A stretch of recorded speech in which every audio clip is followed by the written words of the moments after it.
বৃত্তের স্পর্শক অঙ্কন জ্যামিতির একটি গুরুত্বপূর্ণ অধ্যায়। এখানে তিনটে উপপাদ্য আছে এবং তিনটি উপপাদ্যই খুব গুরুত্বপূর্ণ উপপাদ্য। তুমি যদি ফুল মার্কস পেতে চাও তাহলে এই জিনিসটা কিন্তু তোমাকে করতেই হচ্ছে। এই তিনটি উপপাদ্যের মধ্যে সবচেয়ে ইম্পর্টেন্ট উপপাদ্য কিন্তু এটা। যারা জ্যামিতিতে ভয় পাও এই জ্যামিতির ভয়কে জয় করতে পারবে যদি আজকের ক্লাসটা তোমরা শুরু থেকে শেষ পর্যন্ত দেখে ফেলো।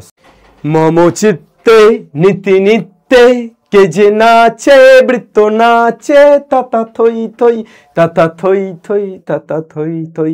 হ্যালো এভরিওয়ান, আরো একবার মাধ্যমিক সকল শিক্ষার্থীকে স্বাগত বাংলার সবচেয়ে বিশ্বস্ত প্ল্যাটফর্ম এসওই বাংলাতে।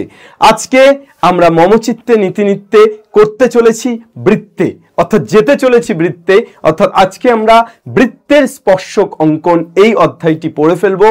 এই অধ্যায় বৃত্তের স্পর্শক অঙ্কন জ্যামিতির একটি গুরুত্বপূর্ণ অধ্যায়। এখানে তিনটে উপপাদ্য আছে এবং তিনটি উপপাদ্যই খুব গুরুত্বপূর্ণ উপপাদ্য, খুব ইম্পর্টেন্ট উপপাদ্য।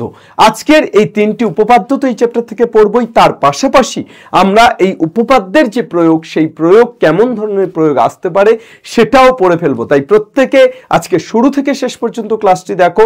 খুব বেশিক্ষণের ক্লাস আই থিঙ্ক হবে না, কিন্তু যতক্ষণের ক্লাস হবে খুব কম্প্যাক্ট ক্লাস হবে, তোমাদের জন্য প্রয়োজনীয় ক্লাস হবে। তোমরা প্রত্যেকে যারা জ্যামিতিতে ভয় পাও এই জ্যামিতির ভয়কে জয় করতে পারবে যদি আজকের ক্লাসটা তোমরা শুরু থেকে শেষ পর্যন্ত দেখে ফেলো। So let's start. চলো, বাংলার সবচেয়ে বিশ্বস্ত প্ল্যাটফর্ম এসওই বাংলাকে কিন্তু সাবস্ক্রাইব করতে কেউ ভুলো না। অবশ্যই subscribe this channel and share this channel. Okay, বৃত্তের স্পর্শক বলতে কি বুঝি প্রথমে আমাদের জানতে হবে যে হোয়াট ইজ স্পর্শক। স্পর্শকের ইংরাজি কি বলতো? স্পর্শকের ইংরাজি হচ্ছে ট্যানজেন্ট। তো প্রথমে আমাদেরকে জেনে নিতে হবে যে what is tangent. What is tangent? এই একটা বৃত্ত আছে, এখন একটি স্ট্রেট লাইন যদি এভাবে মুভ করে, জাস্ট বৃত্তের একটা বিন্দুকে টাচ করে, ওকে, বৃত্তের একটি বিন্দুকে টাচ করে যদি একটি স্ট্রেট লাইন মুভ করে, তাহলে এই যে বিন্দু, ধরো এখানে তোমার পি বিন্দু, বিন্দুটা কত? পি বিন্দু, ওকে, আর বৃত্তের কেন্দ্র কত? ও। তাহলে এই এবি বৃত্তের কি? স্পর্শক। তাহলে বৃত্তের স্পর্শক বলতে আমরা কি বুঝবো? একটা বৃত্তের উপরে যদি একটা বিন্দুতে টাচ করে কোনো স্ট্রেট লাইন বেরোয়, তাহলে সেই স্ট্রেট লাইনটিকে কি বলবো? বৃত্তের স্পর্শক বলবো। তাহলে একটা বৃত্তের উপর যে কোনো একটা বিন্দুতে স্পর্শ করে, জাস্ট একটা বিন্দু, কিন্তু এই যেমন পি বিন্দুতে স্পর্শ করে এবি সরলরেখাটা বেরিয়ে গেল। তাহলে এই যে পুরো একটা গোটা একটা বৃত্ত, এই বৃত্তের একটা বিন্দুতে স্পর্শ করে যদি একটা সরলরেখা বেরিয়ে যায়, তাহলে এই সরলরেখাটিকে এবি কে আমরা কি বলবো? বৃত্তের স্পর্শক বলবো। কি বলবো? এটাকে বৃত্তের স্পর্শক বলবো। তাহলে AB is the tangent of this circle, যার সেন্টারটা কত? সেন্টারটা হচ্ছে ও। এবার চলে আসি, এই ওপি যুক্ত করলাম, ওপি যুক্ত করার পর যেটা পেলাম যে কেন্দ্র থেকে স্পর্শক পর্যন্ত আমি যুক্ত করলাম। যুক্ত করার পর যেটা পেলাম, এটা সবসময় এবির উপরে কি হবে? লম্ব হবে। অর্থাৎ ওপিটা পারপেন্ডিকুলার টু এবি। ওপিটা কি হবে? ওপিটা এবির উপর পারপেন্ডিকুলার হবে। Yes or no? ক্লিয়ার না ক্লিয়ার নয়? ক্লিয়ার না ক্লিয়ার নয়? চলো, বোঝা গেল কিনা বলো।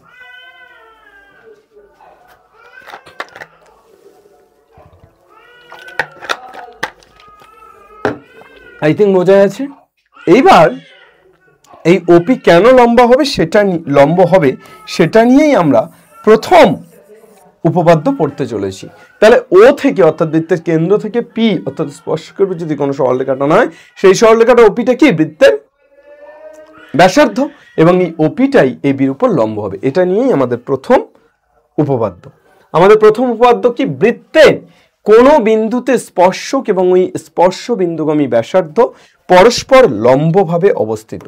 বৃত্তের একটা বিন্দুতে স্পর্শক এবং স্পর্শ বিন্দুগামী যে ব্যাসার্ধ, এরা কি পরস্পর লম্বভাবে অবস্থিত। তাহলে একটা বৃত্ত আঁকি প্রথমে। এই বৃত্তের একটি যে কোনো বিন্দুতে স্পর্শক এবং যে কোনো একটা বিন্দুতে স্পর্শক এবং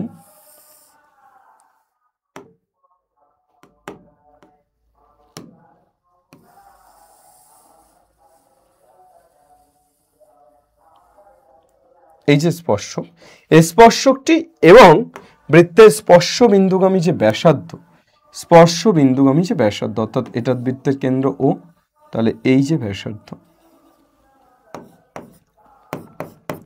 কি হবে বাবা, এই ওপিটা সর্বদাই পারপেন্ডিকুলার টু এবি হবে। এটাই আমাদের প্রমাণ করতে দিয়েছে, এটাই আমাদের প্রমাণ করতে দিয়েছে। চলো তাহলে আমরা কি করব, প্রথমে প্রদত্ত, প্রদত্ত বলে কি লিখব, প্রদত্ত বলে লিখব ও কেন্দ্রীয় বৃত্তে, ও কেন্দ্রীয় বৃত্তে এবি হলো, ও কেন্দ্রীয় বৃত্তের এবি হলো স্পর্শক। ও কেন্দ্রীয় বৃত্তের এবিটা কি, স্পর্শক, এবং ওপি হলো বৃত্তের পি স্পর্শ বিন্দু, তোরা লিখতে পারিস ওপি হলো বৃত্তের কি, ব্যাসার্ধ। ওপি হলো বৃত্তের ব্যাসার্ধ। তাহলে ও কেন্দ্রীয় বৃত্তের এবি হলো স্পর্শক এবং ওপি হলো বৃত্তের ব্যাসার্ধ। এবার আমাকে প্রমাণ করতে হবে, প্রমাণ করতে হবে যে, কি প্রমাণ করতে হবে, ওপি পারপেন্ডিকুলার টু এবি। কি প্রমাণ করতে হবে, ওপি পারপেন্ডিকুলার টু এবি। এবার আমরা কি প্রমাণ করব, ওপি পারপেন্ডিকুলার টু এবি, এটাই আমার প্রমাণ করতে হবে। আমরা প্রথমে কি করব, অঙ্কন, আমি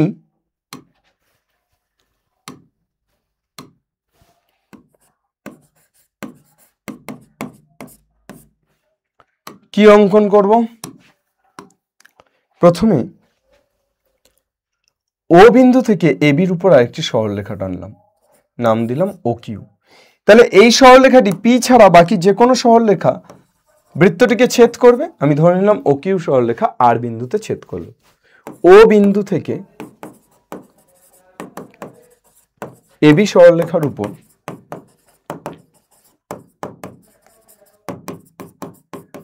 একটি সরল রেখা অঙ্কন করলাম,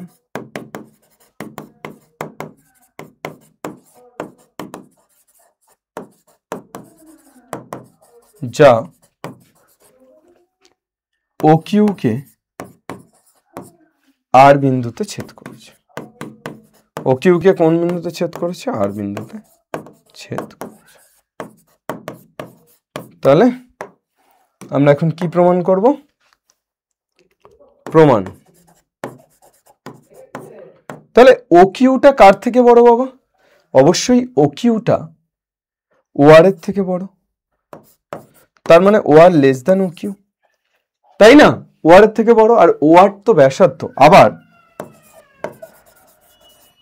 ও আর ইকুয়াল টু ওপি, দুটোই ব্যাসার্ধ, একই বৃত্তের ব্যাসার্ধ। ঠিক আছে, তাহলে অথবা আমি কি লিখতে পারি, ওপি লেস দ্যান ও কিউ, ওপির থেকে ও কিউ বড়। তাহলে অতএব ওপি ও কিউতে যে কোনো একটা সরলরেখা, মানে জাস্ট ওপি ছাড়া যে কোনো একটা বিন্দু এবির উপরে কিউ, তাহলে ও কিউ কার থেকে বড়, ওপির থেকে বড়। তাহলে ওপি ইজ দ্য মিনিমাম ডিস্টেন্স, অর্থাৎ ও থেকে এবি সরলরেখার উপর সবচেয়ে ক্ষুদ্রতম দৈর্ঘ্য ওপি। তাহলে অতএব ও বিন্দু থেকে এবি সরলরেখার উপর, ও বিন্দু থেকে এবি সরলরেখার উপর ক্ষুদ্রতম দৈর্ঘ্য কি, ও বিন্দু থেকে এপি সরলরেখার উপর ক্ষুদ্রতম দৈর্ঘ্য ওপি। অতএব ওপি পারপেন্ডিকুলার টু এবি। ক্ষুদ্রতম দৈর্ঘ্যই সবসময় কি হয়, লম্ব দৈর্ঘ্য হয়। যে কোনো ক্ষুদ্রতম দৈর্ঘ্য লম্ব দৈর্ঘ্য। তাহলে অতএব ওপি পারপেন্ডিকুলার টু এবি, প্রুভড। বোঝা গেল না, গেল না? এটুকু করতে পারলেই কিন্তু তোমার এই উপপাদ্য 40 প্রমাণিত। ওকে, উপপাদ্য 40 তুমি যদি ফুল মার্কস পেতে চাও তাহলে এই জিনিসটা কিন্তু তোমাকে করতেই হচ্ছে। ওকে স্যার, ওকে। তাহলে আমরা বুঝে গেলাম বিষয়টা। এবার আমরা এই উপপাদ্য 40-এর একটা প্রয়োগ দেখি। পাশের চিত্রে ও কেন্দ্রীয় বৃত্তে এ বিন্দুতে এটি একটি স্পর্শক, এ বিন্দুতে এটি একটি স্পর্শক, এক্স কে ওয়াই এর সাহায্যে প্রকাশ করতে বলেছে। দেখো তো এই যে ত্রিভুজ ও এ বি এর ক্ষেত্রে কি লিখতে পারি? ও A equal to O B, অবশ্যই একই বৃত্তের ব্যাসার্ধ, একই বৃত্তের ব্যাসার্ধ। তাহলে এখান থেকে আমরা কি লিখতে পারি বাবা? কি লিখতে পারি বলো? ও এ যদি ও বির সাথে সমান হয় তাহলে angle O A B equal to angle O B, angle O A B equal to angle O B. তাহলে এটা যদি ওয়াই ডিগ্রি হয় তাহলে এটা কত? ওয়াই। তাহলে অতএব অ্যাঙ্গেল ও বি এ কত degree? Angle O B A কত degree? Y degree. Angle O B A कत degree? Angle O B A Y degree. Okay sir, चलिए सर এবার কি করব আমরা? অ্যাঙ্গেল ও বি এ তো ওয়াই ডিগ্রি পেলাম, এইবার আমাদের অ্যাকচুয়ালি এক্স আর ওয়াই এর মধ্যে সম্পর্ক চেয়েছে। বলতো বাবা ত্রিভুজ এ ও টি এর ক্ষেত্রে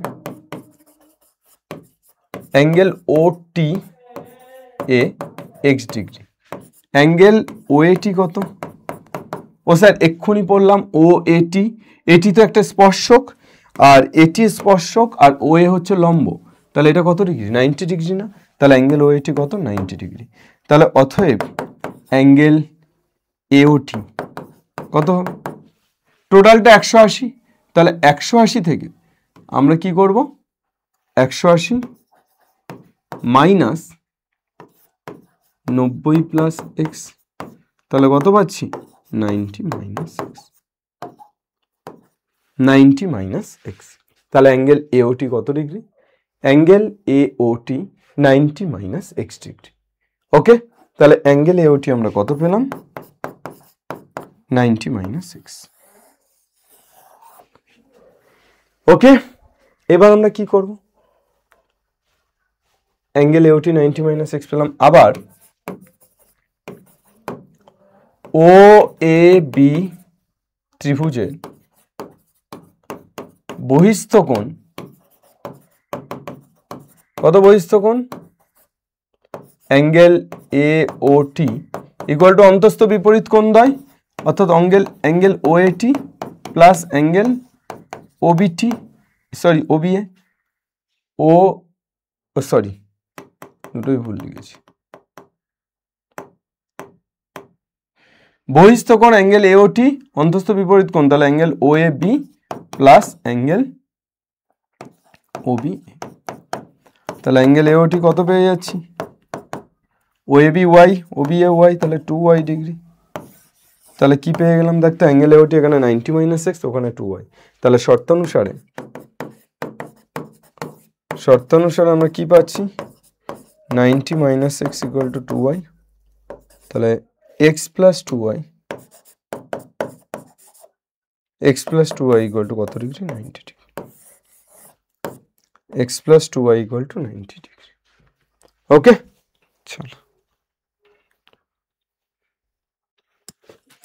চলো নেক্সট। তাহলে এক্স ওয়াই এর মধ্যে সম্পর্ক পেলাম, x plus 2 Y equal to 90। Next আমরা চলে আসি উপপাদ্য 41। বৃত্তের বহিস্থ কোনো বিন্দু থেকে যে দুটি স্পর্শক অঙ্কন করা যায়, বহিস্থ কোনো বিন্দু থেকে যে দুটি স্পর্শক অঙ্কন করা যায় তাদের স্পর্শ বিন্দু দুটির সঙ্গে বহিস্থ বিন্দুর সংযোজক রেখাংশ দুটির দৈর্ঘ্য সমান এবং তারা কেন্দ্রে সমান কোণ উৎপন্ন করে। কি বলছি? কি বলা হচ্ছে? একটা বৃত্ত, এর বহিস্থ কোনো বিন্দু থেকে যদি স্পর্শক অঙ্কন করি তাহলে এই স্পর্শক দুটি কি করবে বলছে? স্পর্শক দুটির দৈর্ঘ্য সমান হবে।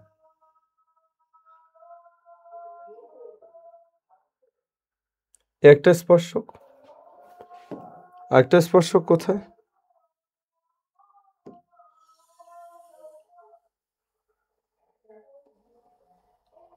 একটা স্পর্শক। ওকে, বহিস্থ কোনো বিন্দু থেকে স্পর্শক অঙ্কন করা হলে কি বলেছে, ধর বৃত্তের কেন্দ্র ও,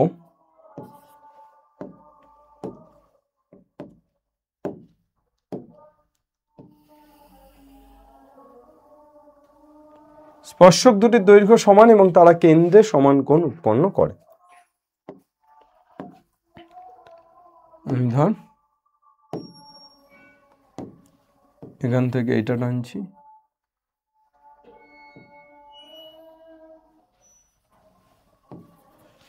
ওকে।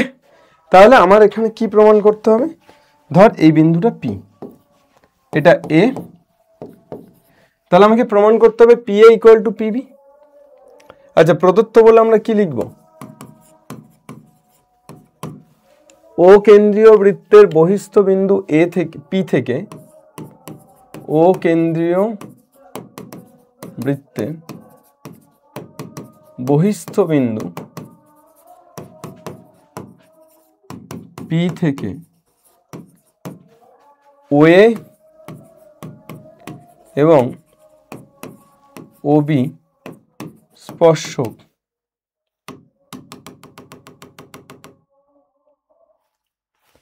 ও এ এবং ও বি স্পর্শক অঙ্কন করা হলো।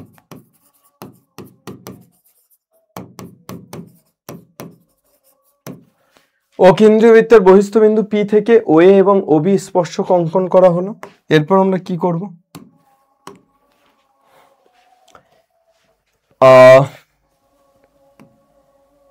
সরি বহিস্থ বিন্দু পি থেকে এ বাবা পি এ, তো পি আর পিবি কি লিখছি, পি এ এবং পিবি স্পর্শক অঙ্কন করা হলো। ও কমা এ এবং ও কমা বি আমরা কি করতে পারি, যুক্ত করে দিতে পারি, ঠিক আছে। ও এ এবং ও A O B, O A O B এবং ওপি, ও এ ও বি এবং ও কমা পি যুক্ত করলাম। এটা অ্যাকচুয়ালি অঙ্কন, অঙ্কনটা এখানেই লিখে নিলাম, বা তুই অঙ্কন বলেও লিখতে পারিস।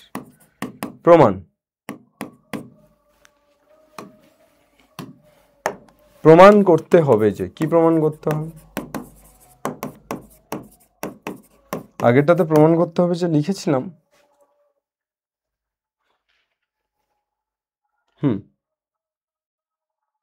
প্রমাণ করতে হবে যে, আচ্ছা এখানে প্রমাণ করতে হবে, আগে অঙ্কনটা করা যায় না, তো তুই প্রদত্তর মধ্যে ব্যাপারটা লিখে নে।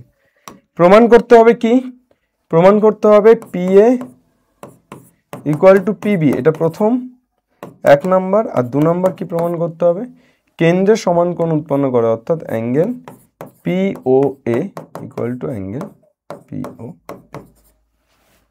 ওকে স্যার, প্রমাণ করতে হবে যে হলো। স্যার অঙ্কন তো দরকার নেই, ডাইরেক্ট স্যার কোথায় চলে যাব, ডাইরেক্ট প্রমাণে চলে যাব। স্যার প্রমাণ কি, ত্রিভুজ ও এ পি এবং ত্রিভুজ ও বি পি এর ক্ষেত্রে, ত্রিভুজ ও এ বি এবং ত্রিভুজ ও বি পি এর ক্ষেত্রে কি লিখতে পারি,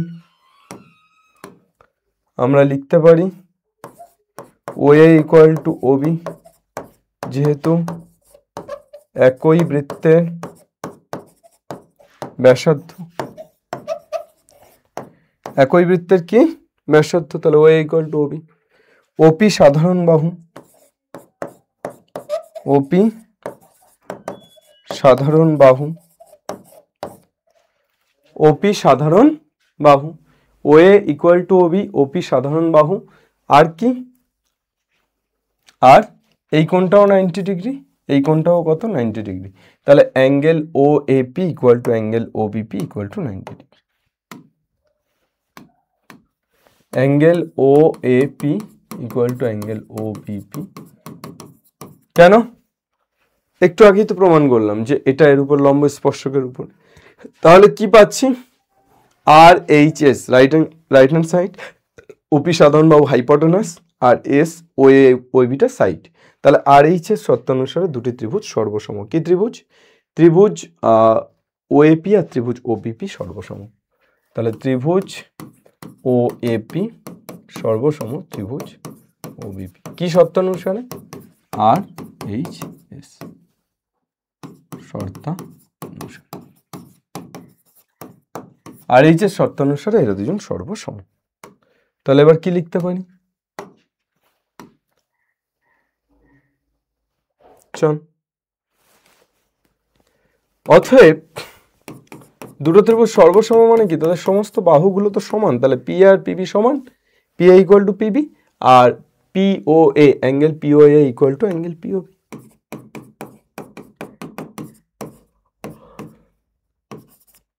দুটো ত্রিভুজ সর্বসম মানে কি? তাহলে এটা এটা সমান হবে। ওকে স্যার, ঠিক লিখেছি। তাহলে অতএব প্রুভড, প্রমাণিত। ঠিক আছে, চল, বোঝা গেল না? গেল না? ইয়েস স্যার, বোঝা গেছে। চলো নেক্সট আমরা যাই। हम लोगों को समझ सको तो समझो दिल भर जानी। চলো, প্রয়োগ। আমি এমন একটি অকেন্দ্রীয় বৃত্ত এঁকেছি যার কেন্দ্র থেকে 26 সেমি দূরে অবস্থিত পি বিন্দু থেকে অঙ্কিত বৃত্তের স্পর্শক 10 সেমি হলে ব্যাসার্ধ। এটা কত ডিগ্রি বাবা? 90 ডিগ্রি। তাহলে এটা 90 ডিগ্রি, এটা 10, এটা 26। 90-র অপোজিটটা অতিভুজ, তাহলে এইটা চেয়েছে। তাহলে অতিভুজ স্কোয়ার ইকুয়াল টু কি লিখতে পারি? লম্ব স্কোয়ার প্লাস ভূমি স্কোয়ার। তাহলে ওপি স্কোয়ার মানে 26-এর স্কোয়ার ইকুয়াল টু ওটি জানি না, এটাই বের করতে হবে, পিটি কত? 10-এর স্কোয়ার। 26-এর স্কোয়ার মানে কত? 25 মানে 625, 26 মানে 26-এর স্কোয়ার মানে কত পাচ্ছি? 26, 26, 6 36-এর 6 হাতে থাকে 3, 6 দুগুণে 12 3 15, 6 দুগুণে 12 2 হাতে থাকে 1, 2 গুণে 4 5, 6 7 6, 676। তাহলে ওটি স্কোয়ার ইকুয়াল টু কত হয়ে যাচ্ছে? 676 মাইনাস 100। তাহলে ওটি স্কোয়ার ইকুয়াল টু 576। তাহলে ওটি কত?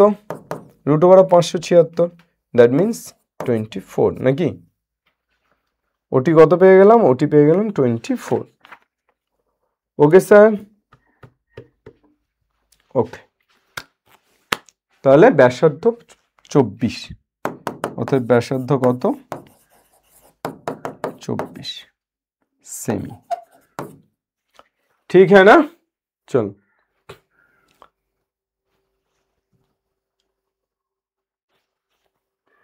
নেক্সট উপপাদ্য 42। যদি দুটি বৃত্ত পরস্পরকে স্পর্শ করে তাহলে স্পর্শ বিন্দুটি কেন্দ্র দুটি সংযোজক সরল রেখাংশের উপর অবস্থিত হবে। দুটো বৃত্ত পরস্পরকে স্পর্শ করছে, তাহলে স্পর্শ বিন্দুটি কোথায় অবস্থিত হবে? কেন্দ্র দুটি সংযোজক সরল রেখার উপর অবস্থিত হবে, এটাই বলছে তো।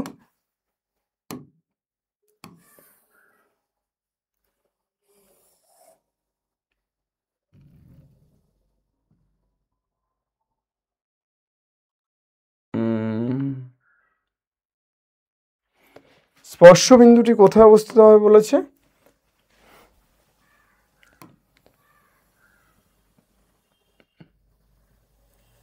এই যাচ্ছে স্পর্শক,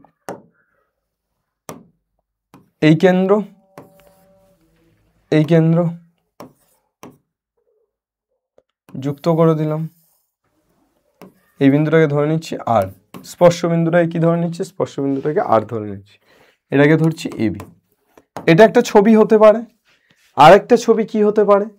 আরেকটা ছবি তোর এমন হতে পারে, এরা বহিঃস্পর্শ করেছে, অর্থাৎ দুটো বৃত্ত পরস্পরকে বহিঃস্পর্শ করেছে। কিন্তু যদি দুটো বৃত্ত পরস্পরকে অন্তঃস্পর্শ করে, তাহলে এই একটা বৃত্ত আর একে অন্তঃস্পর্শ করেছে আর একটা বৃত্ত।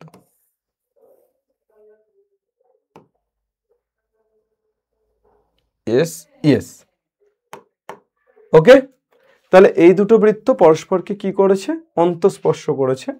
তাহলে স্পর্শ বিন্দুটি কেন্দ্র দুটি সংযোজক সরলরেখাংশের উপর অবস্থিত।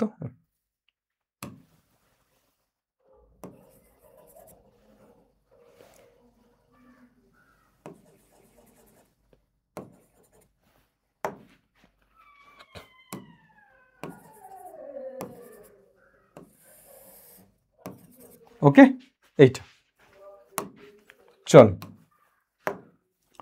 ও ও ড্যাশ। ওকে স্যার, তাহলে মোটামুটি এই হচ্ছে আমাদের গল্প। তাহলে আমাকে কি প্রমাণ করতে হবে? ও ড্যাশ আর আর ধরলাম না, তাহলে আমাকে কি প্রমাণ করতে হবে? আমাকে প্রমাণ করতে হবে যে এই স্পর্শবিন্দু যে আর, এই আরটা একই সরলরেখায় অবস্থিত, অর্থাৎ ও ড্যাশ এবং আর একই সরলরেখায় অবস্থিত। এটা প্রমাণ করতে হবে, একই সরলরেখায় অবস্থিত, এটা প্রমাণ করতে হবে। আমরা কি প্রথমে প্রদত্ত বলে কি লিখব? ও এবং ও ড্যাশ কেন্দ্রগামী দুটি বৃত্ত আঁকলাম। এই বৃত্ত দুটি যে বিন্দুতে স্পর্শ করে সেটি আর, তাই তো? ও আর ও ড্যাশ যুক্ত করলাম। এইবার এবি স্পর্শক টানলাম, তাহলে প্রমাণ করতে হবে কি ও ড্যাশ আর একই সরলরেখায় অবস্থিত। অঙ্কন কি এবি স্পর্শক টেনেছি, এবার এবি স্পর্শকের উপরে ও আর লম্ব, তাহলে প্রমাণে আমরা চলে আসি। শুধু প্রমাণটুকু করছি, তোরা উপপাদ্য 42 দেখবি, উপপাদ্য 42 খুলে দেখবি, পরপর যে স্টেপগুলো লেখা আছে কিছুই নেই। প্রমাণে আমরা যদি এটা বা এটা যে কোনো ক্ষেত্রেই দেখি, কি দেখতে পাচ্ছি? ও আর পারপেন্ডিকুলার টু এবি। অবশ্যই দুটোর ক্ষেত্রেই ও আরটা এবির উপর পারপেন্ডিকুলার। কেন? কেননা আমি কেন্দ্র থেকে স্পর্শকের উপর সরলরেখা টেনেছি, তাহলে ও আর পারপেন্ডিকুলার টু এবি। আবার যদি তুই ও ড্যাশ আর করিস, সেটাও তো পারপেন্ডিকুলার টু এবি। এই যে ও ড্যাশ আর, সেটাও তো পারপেন্ডিকুলার টু এবি। তাহলে দুটোই কিন্তু পারপেন্ডিকুলার টু এবি। ও আরও এবির উপর পারপেন্ডিকুলার, আবার ও ড্যাশ আরটাও এবির উপর পারপেন্ডিকুলার। তাহলে স্যার কি বলতে পারি? দুটোই যদি আর এর উপর পারপেন্ডিকুলার, এই আর বিন্দুতে যদি দুটোই পারপেন্ডিকুলার হয়, তাহলে অতএব ও ড্যাশ এবং আর একই রেখায় অবস্থিত।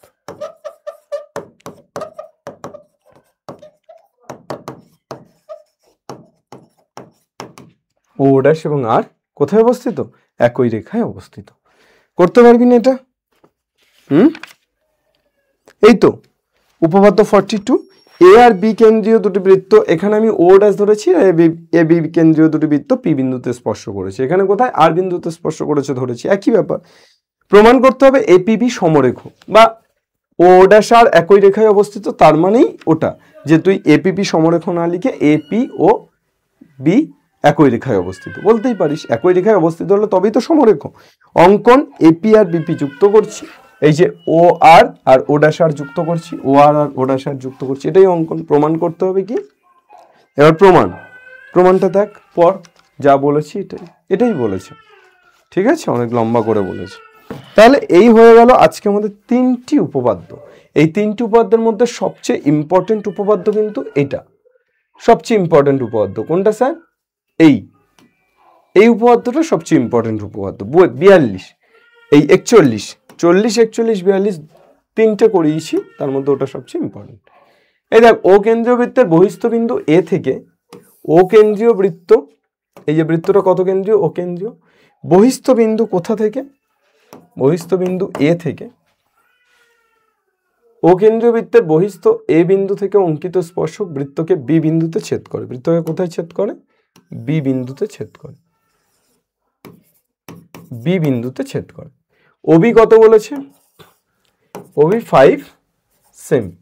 এও কত বলেছে? এও 13 সেমি, এও 13 semi.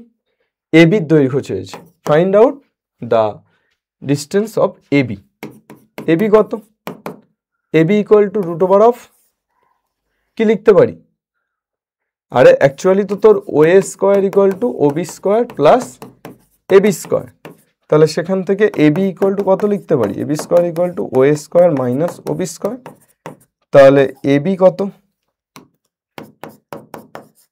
Root over of O A মানে কত? 13 স্কোয়ার মাইনাস ওবি মানে কত? 5 স্কোয়ার।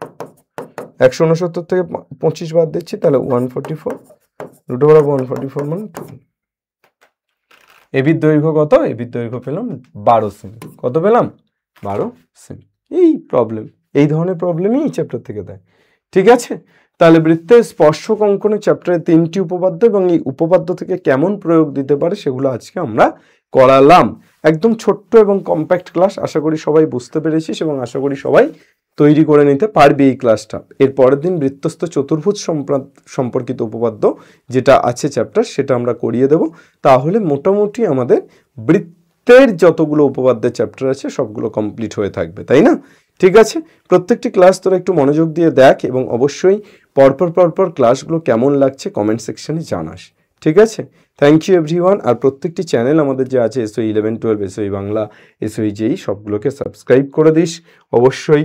আর কোনো রকম কোনো সমস্যাতে এই কন্ট্যাক্ট নাম্বারে তোরা এসওই বাংলার সাথে কন্ট্যাক্ট করতে পারিস।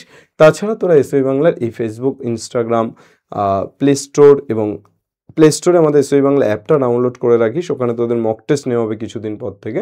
আর ফেসবুক, ইনস্টাগ্রাম পেজকে ফলো করতে পারিস, ঠিক আছে? Thank you everyone. বাংলার প্রতিটি ছেলে মেয়ে পড়বে, শিখবে এবং দিন শেষে জিতবে। জয় হিন্দ।